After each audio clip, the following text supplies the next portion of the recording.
When I was a child, my father told me there was no God.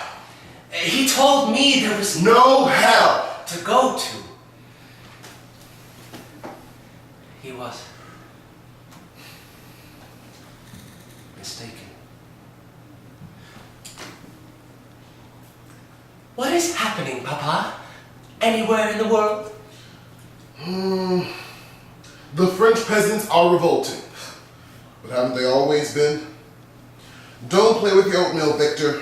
How fast is the guillotine when it falls? How fast? Does the head have time to think I am being lopped off? I don't believe the French are killing children yet. Though I'm sure they'd make an exception if you'd like to book a trip. If it were so fast that my eyes could still see while they held me up by the hair, when I look down and when I mutter, "Don't drop me into the basket with the other severed heads." No, your head would be here and your lungs would be there. You would have no breath to move your lips. My porridge is cold. Papa, is there a God? No. Am I a God? That's enough questions, Victor. But Papa, I want to know. Victor Frankenstein! I said that's enough. Yes, Papa.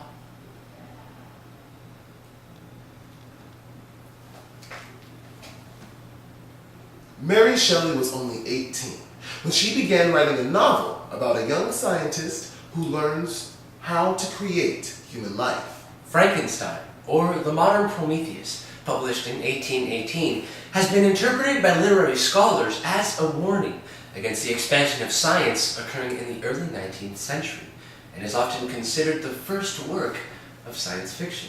Over the years, the story has been retold in many forms, from classic horror film to campy Broadway musical. In this version, playwright Neil Bell provides the origin story for Victor Frankenstein.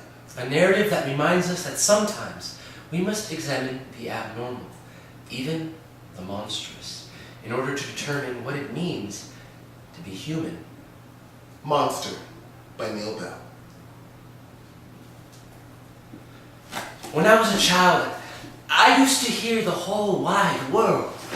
I used to speak to the hills and trees and clouds. I used to speak fluent dog and cat. Meow. A little more difficult. A satisfactory morning then, Mr. Puss, tormenting the dogs. It passes the time. They are very silly animals. You ought to be ashamed. God gave me a duty and I fulfill it. Papa says there is no God. So it's entirely possible that while I perform my experiments, I'm going to be a doctor, you know. You may have to suffer unbearably. I don't follow. When they pass an electrical current through a dead frog's leg, can you guess what happens? People stare at them, wondering why they pass electrical current through a dead frog's leg. No, the leg comes back to life. It twitches, dangling on a spike, attached to nothing. It moves. Well, I already have electrical current inside of me. Do you think so? Look!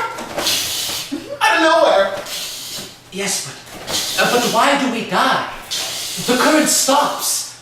Why does the spark go out? It's a mystery. Yes. That is why I have to cut you open. Find a grave, dig it up, haunt the morgue and the butcher's shop. A bone, a piece of dead skin, some hair, a tooth, two rotten lips. Victor! Victor! What What is this? It's a specimen. Could you enlighten me as to the species? Clairval? Victor! There was a bloody sheet that you had thrown over something. In the darkest part of the cellar. Did you? I told you never to go into the cellar, Clairval! You gave me a key! Victor, the sheet moved. And then a rat scurried out. There was blood on its muzzle. Victor, what was it feeding on? any number of my hopes.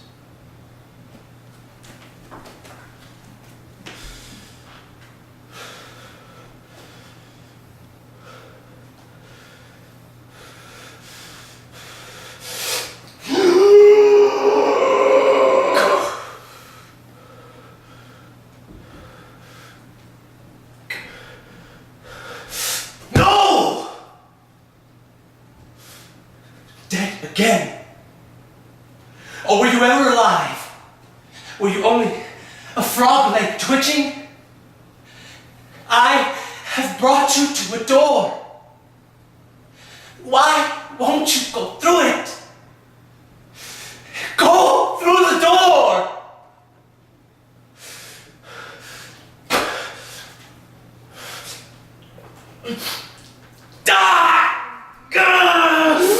The angels! Revelations! What does he promise? There shall be time no longer, and time is nothing else but death. I declare there shall be death no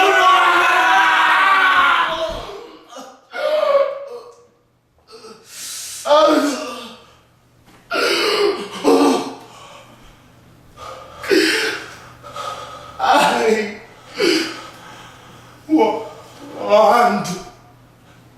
What?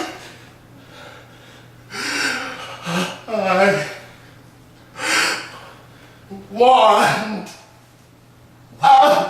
What do you want? I want to go.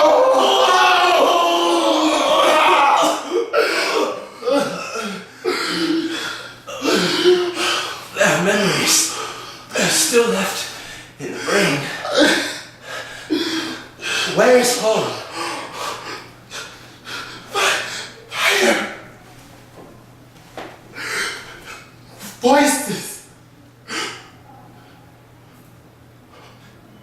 Hanging up and down me. God. Why do I hurt? Help me! I don't know what to do. I want to go home!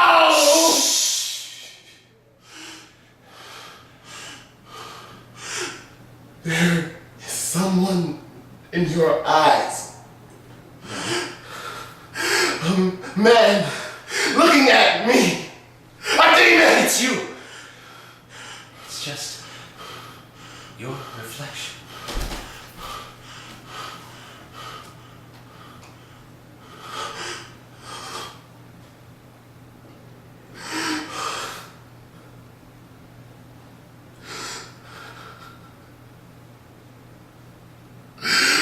Why?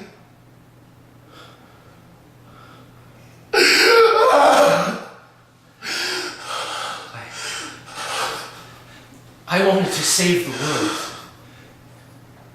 from death. But all I gave you was life, and I saved you from nothing.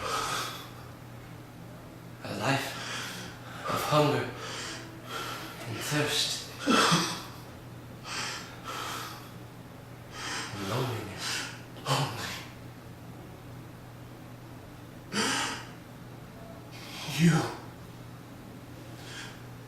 made me